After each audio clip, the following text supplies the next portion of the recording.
Hey everyone, how y'all doing? Welcome back to my channel, and welcome to a new Capturing Classics reading vlog. So this one is all for Anne of Green Gables by Ella Montgomery. This is my favorite classic book ever. I obviously have a whole shelf dedicated to Anne right here, and ever since I started this reading vlog series, this has been the book that I've been looking the most forward to doing. I am just so excited to reread it and talk about it with you guys, rewatch the movie and talk about that too. It has been so many years since I've read this first book. I've been slowly making my way through the entire series. I'm still on book number 6, but I decided I don't care. I want to go back to the beginning anyway. But I don't think I've read this book since like 2015 maybe. It's been a really long time. Maybe it was even longer than that, but I'm just so ready to jump back into the story, back into the world of Anne. But if you don't know what my Capturing Classics series is all about, I basically read an old favorite children's classic. In the future, I will be reading new children's classics that I haven't read before, but for right now I'm just rereading my favorites and also watching a movie adaptation of the book as well and kind of comparing them a little bit. And then throughout the vlog, I also share fun facts surrounding the book or the author, and I've got some fun ones for Anne of Green Gables that I will be sharing along the way. So I hope you guys are excited for this video. Give it a thumbs up if you are, and let's just get right on into it.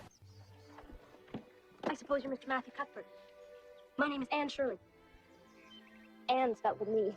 I was beginning to be afraid you weren't coming for me today.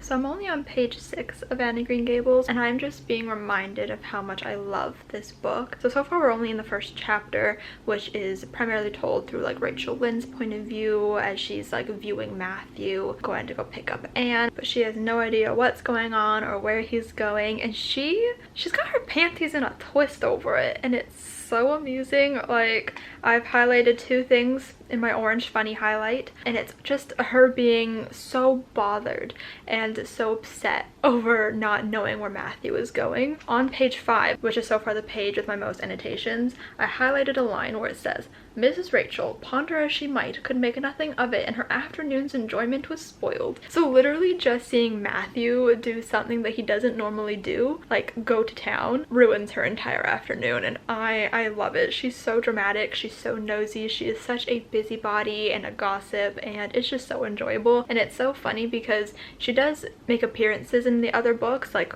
she's obviously, I think, like in the first 3 primarily. Anytime Anne goes back to Green Gables, we see her again, but it's such like a different dynamic because she changes so much over the course of the series. She's still like a busybody gossip, but it's not quite as prevalent in the story because that's just not important. So I'm really enjoying so far just seeing these little moments of Rachel being like a busybody, and it's just so much fun, and I'm just really excited to keep on reading. I'm having a blast annotating this, and I'm feeling really happy right now. So I'm now on chapter 3. Anne is about to come home to Green Gables, and I love Anne so much, and it's such like a shock to go from the later books back to this one in such like a short span of time, because she still has some of that like childlike wonder in the later books, but it's not quite as apparent because obviously she's grown in the later books. She has her own children, so it's just not the same. So it's really refreshing and really nice to go back to this original first book and just have her babble on about everything that she's thinking. Like, if it pops into her head, she says it, even if she's talking about something else. And the way that she renames things to give them prettier names, like the Lake of Shining Waters, I love it so much. And just seeing how endeared Matthew is by her, it just makes me so happy. I love their relationship that they end up forming with each other. It does sadden me to know that in this next chapter, Anne doesn't quite get what she's expecting, because obviously Marilla and Matthew wanted a boy and not a girl, and so she's going to be disappointed. And I know that like everything works out great. Like, I've read this book many times, you know, I know what happens, but I don't think it's ever going to be easier to like see how excited she is to finally have a home and to be coming home to Green Gables, and for them to just tell her like, oh, we didn't want you, when her whole life she hasn't been wanted. It just breaks my little heart. Like, I just love her so much. And like I said, I know everything is gonna be okay, obviously. Like, I know exactly what happens in this book, but just knowing that I have to like get through this part first and get through her disappointment, like, ugh, I hate reading that part, but ugh, I love this book so much, and I think this is exactly what I'm needing right now. It's just such a feel-good book for me and such a comfort, so I'm really happy that I'm reading it right now. Okay, so I think it's time for our very first Anne of Green Gables fun fact. So, a first edition of Anne of Green Gables sold for $37,500 US at an auction in 2009. And this is like the funny part. It would have originally been purchased for $1.50. I think that's hilarious because this book did come out, I believe, in like 1908 or something. Obviously, money was very different back then, like how much it was worth. Like things cost like cents. So just imagining that like a copy of Anne, a first copy of Anne would have cost $1.50, and it went for almost $38,000 in an auction. That's wild to me. Yeah, I think that is so interesting, and I love the cover of this original edition as well. And I know that they made a new edition that features this cover of this book, and even though I have a million copies of Anne, I really want to add this one to my collection. But I've told myself that I'm not allowed to buy it until I can go to Prince Edward Island. It is a dream of mine, like a bucket list dream of mine, to go to Prince Edward Island and visit the Anne of Green Gables Museum and go to all the different sites. But it is so expensive to travel within Canada that I just don't know when I'm going to be able to do it, but hopefully soon, within the next handful of years, because I'd really love to go. But I told myself I could not buy a copy until I go to Prince Edward Island and buy a copy at the museum. I think it's the museum. I know there's a gift shop somewhere that sells books, and I want to buy that copy of Anne and get it stamped by them. There's like a special stamp from like their family that they put in there saying you got it at like the museum, and that's my dream bucket list. I want to do it, and I'm not letting myself buy that edition until then. But I thought that was a very funny and cool fun fact to share with you guys. So I'm on page 94 now, chapter 14 of Anne of Green Gables, and I'm having the time of my life. I'm gonna stop though because it's late now, it's past midnight, and I have a headache and it's making it really hard to concentrate. But I'm enjoying this so much, just reliving everything. Like, even though I know exactly what's happening because I remember everything in this book quite well, I feel like it's just such a pleasure to reread it and to re-experience everything. Anne has met Diana finally, and they are bosom friends now, which is just my favorite thing. I'm so happy, and you know, just seeing Anne be happy and seeing Anne finally make a real friend, it's just so sweet to watch her find a home in Green Gables and in Avonlea, and it's just so beautiful to read about. I also love Matthew. He's one of my all-time favorite characters, and I'm just really enjoying seeing the moments with him again. He just brought Anne some chocolates from town, which is just the cutest thing, because if you know Matthew, he doesn't like going to town, he doesn't like dealing with people, and yet he specifically went to town and brought Anne chocolates because he heard that she liked chocolates, and it's just the cutest little thing, the way that he loves her. And I love Matthew so much, and I can't wait till we get to the scene where he brings her a dress with puff sleeves. I'm so excited. We're gonna meet Gilbert pretty soon, I'm pretty sure. I think like in a couple of chapters, which is really exciting because obviously I love me some Gilbert. We've encountered some of my favorite quotes, which is really exciting because I have a whole Pinterest board of Anne of Green Gables and I pin quotes there all the time, and I'm very familiar with Anne quotes, but it's been so long since I've actually read the book and seen the quotes like in action. I kind of forgot like the context of them, so I'm really enjoying rediscovering those. I'm not yet halfway through this book, but I'm hoping to finish it tomorrow. I don't really have anything else on my agenda tomorrow, so it is my goal and my hope to read the rest of it tomorrow. I'm having such a blast annotating it as well. Since I've never done that before, it's a completely new experience, and annotating books is one of my favorite things to do because it does add this whole extra layer of the reading experience that just makes it so special and like unique, because I've never written down my thoughts about Anne like this before, and so now I get to write down all my thoughts and highlight all my favorite parts, and you know, it's just so much fun. I also just love looking at my highlights and my annotations. Like, just flipping through an annotated book brings me literally so much joy. I'm just having the best time rereading this, and I think this is exactly what I need right now, which makes me really happy. I've also been listening to the Anne of Green Gables movie soundtracks while reading, and it's just so calming. I absolutely adore the soundtrack from the movies, and I think they're from 1985. They're just my absolute favorite, and it's the movie that I'm going to be watching for this vlog. So I just love the soundtracks because they fit Anne so well. They remind me of childhood and of Anne, obviously, and it was just so comforting to listen to the soundtrack while reading. So I'm really happy that I decided to do that, and I think I'm going to continue to do that. But yeah, I'm going to continue reading this tomorrow, and I am so excited. Okay, so it's time for my next Anne of Green Gables fun fact. So this one is specifically about Ella Montgomery, the author, and I find this one so interesting because you can definitely see how this thing in her life had an influence on Anne and her character in the story. So Montgomery had 2 imaginary friends growing up, and they lived in a fairy room behind a bookcase in her grandparents' sitting room, and Maud would see her reflection in the bookcase's glass doors, and the left reflection was named Katie Maurice and the right was Lucy Gray. So she named her own reflection and kind of made friends with them, which I think is so cute, and that's exactly what Anne does in the book, and I love that part so much. I think it's adorable, and I just love her like whimsy imagination, and I love that that is actually something that Montgomery did herself and that she pulled from herself. So I thought that was a really interesting, fun fact to kind of know where some parts of Anne came from. It came from the author herself, which I think is really cute. I'm so happy. I am on page 107 and we are about to meet Gilbert Blythe. I am so excited.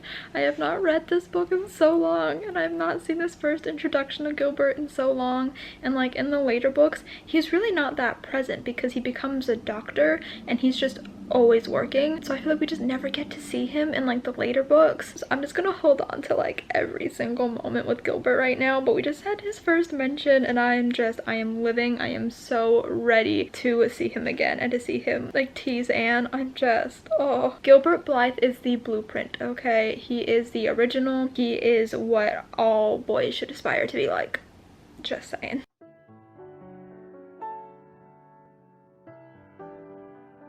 Okay, so I'm on page 135 now, and I'm obviously still loving this book so much. I am just living for all the Gilbert Anne content. Can't wait till we get more because I know there's some good stuff coming up at some point, but I'm just loving all the rivalry content that we're getting and how much she just clearly despises him, but how much he just is completely in love with her. It's just so cute. Sad because the raspberry cordial currant wine situation has happened with Diana, and now Anne can't hang out with her, and it's just so sad because they're bosom friends and now they can't hang out together, and it's so sad, and I feel so bad for Anne because it took her so long to finally have a real life friend, and now she found the best friend she's ever gonna have and she can't talk to her, and I know it gets resolved. It's just so sad to see Anne be sad like this, but I'm loving this book. I've added some illustrations in there. I was feeling inspired, and I'm just having the best time reading this, listening to the soundtrack. It's just so peaceful and it's bringing me a lot of joy, which I appreciate. Okay, so I'm on page 199 now, chapter 26, and I am loving this so much. So much has been happening. Diana and Anne are friends again. Anne is now 13. She's been at Green Gables for a year, which makes me so emotional. Matthew just bought her the dress with the puffed sleeves, which is obviously like so iconic and is such a huge moment in Anne's life. I've been having a blast annotating this book. It's just so much fun to highlight everything and see my favorite quotes again. It's just been an absolute delight. I'm thinking that in just a handful of chapters some Gilbert things might be happening, which makes me very excited. I would like some more Gilbert content, please. And I'm loving this so much, and I'm so happy that I am rereading it. But now is time for my next Anne of Green Gables fun fact. So this one was quite shocking to me and something that I could have gone my entire life not knowing, but because I have to know it, so do you guys.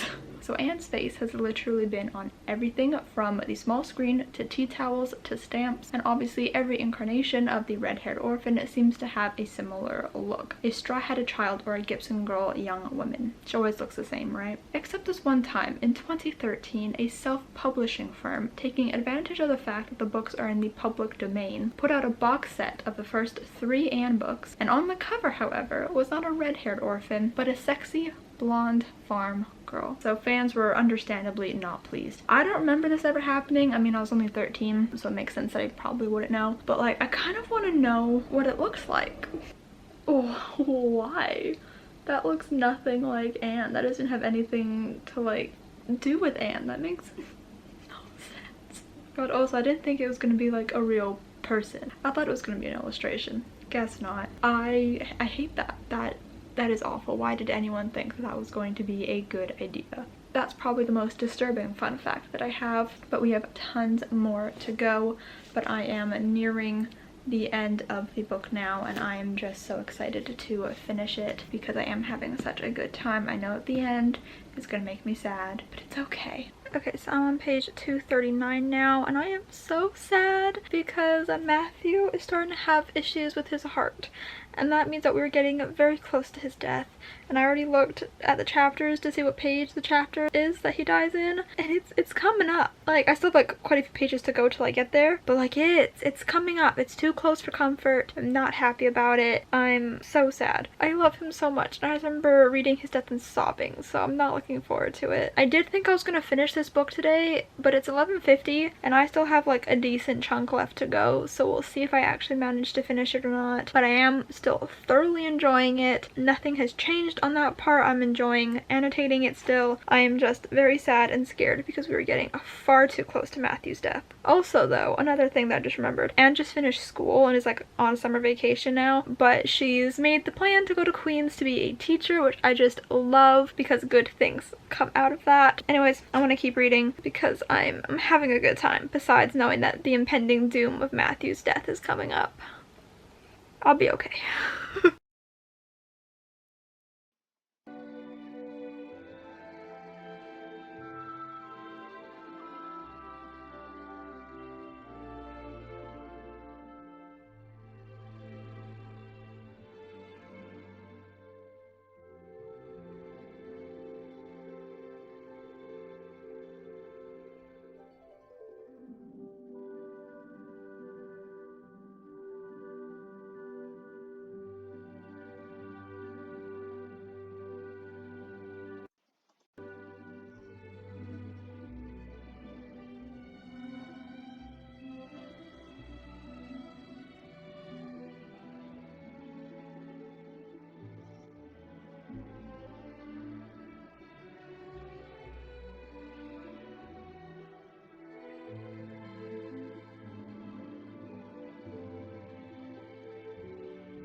Oh my goodness.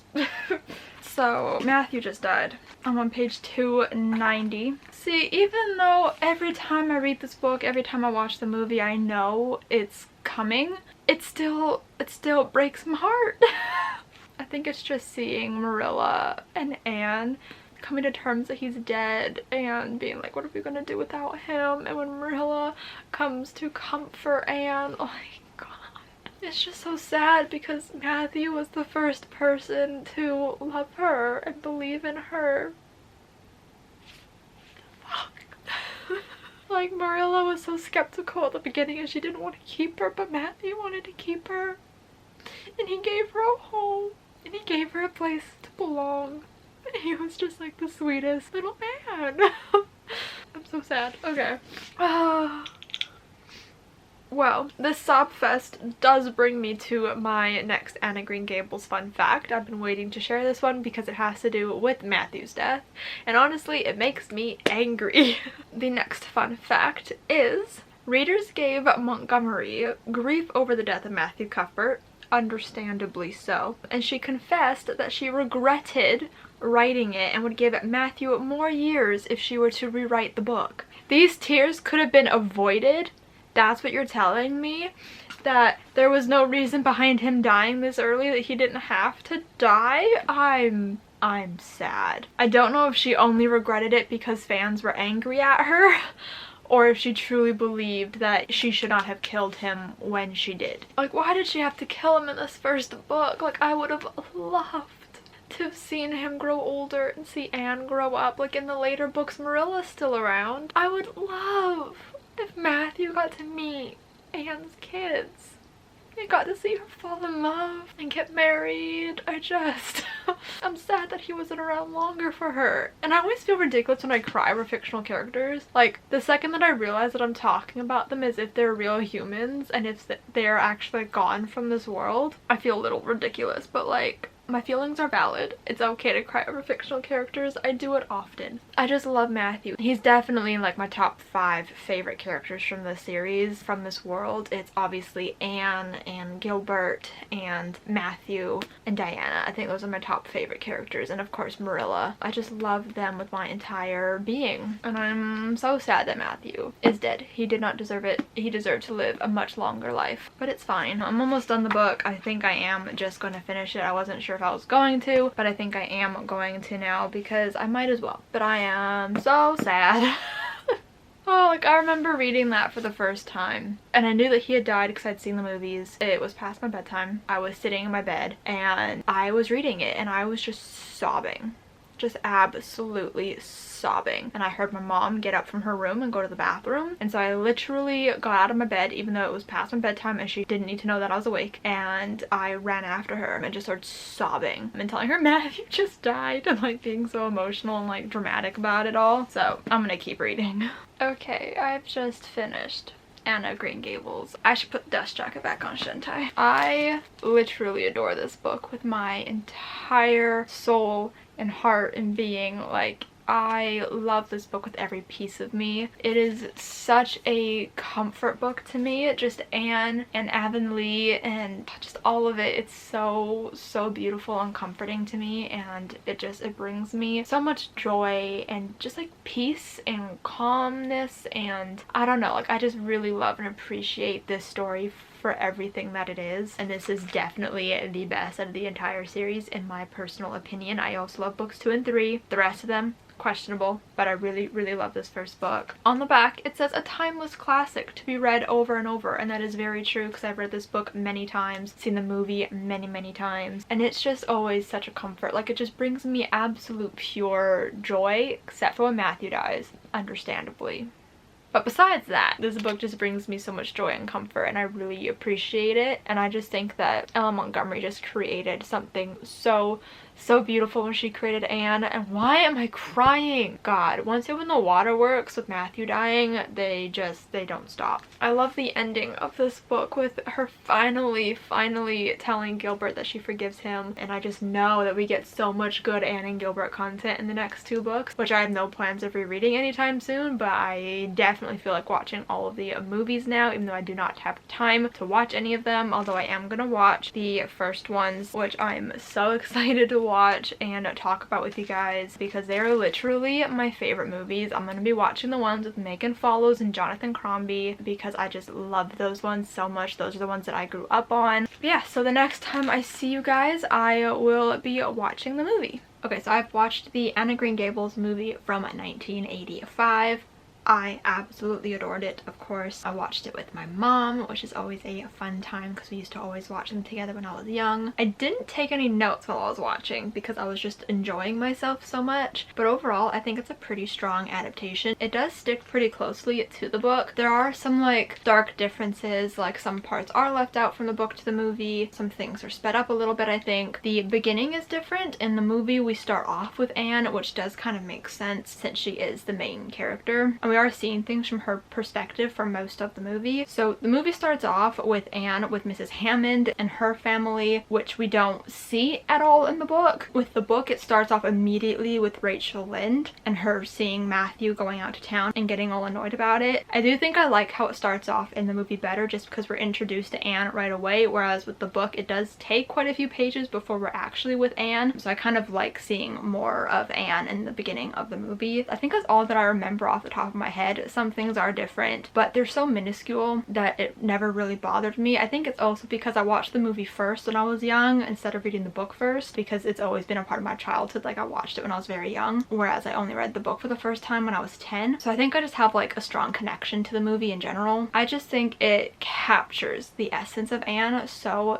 well. The casting is perfect for literally every character. Like, they just did such a phenomenal job casting this movie, and they just make me so happy. Like, I was literally like non-stop smiling and giddy the entire time while watching it. It literally feels like coming home, just like reading the book does. So yeah, I feel like I don't really have many comparisons to make because I watched it a few days ago. I don't fully remember everything that is different from within the book, but just note that I love both the book and the movie so much. They have really special places in my heart. Megan Follows is, in my opinion, the perfect Anne Shirley, and Jonathan Crombie is the perfect Gilbert Blythe. They just work so well together. They have the best chemistry, and I love them to pieces. Before we end this video though, I do have one final Anne of Green Gables fun fact to share with you all. So Ellen Montgomery finished writing Anne in 1905, and it took her 6 tries to find the novel publisher. And I think this is so funny, like, looking back on it, because like we see all of these like really big, like, classic successful authors, and we're like, but they got rejected. And if they can get rejections and still be as successful as they are, then you can get rejections and still be as successful. But the truth of the matter is, 6 tries to get a publisher is not that bad. Like, that is really damn good. I think most authors would be lucky if their experience was like that, but I just find it really funny. But that 6th publisher, the Page Company of Boston, Massachusetts, was very lucky. The original book was a runaway bestseller, selling 19,000 copies in the first 5 months and sprinting through 10 printings in its first year alone, which is amazing. The following year, it was translated into Swedish, the first of at least 20 different languages Anne would be published in, and more than 50 million copies of the book have been sold worldwide, and it is probably still the most widely read Canadian novel in the world. I love Anne. It was a huge part of my childhood, and I do love reading about Canada, even if it is on the other side of Canada from where I live. But yeah, I just absolutely adore this book. I hope you guys enjoyed this video. If you did, make sure to give it a huge thumbs up. Comment down below your favorite character from Anne of Green Gables, because I would love to know. Subscribe if you have not yet already, and I will see you guys next time.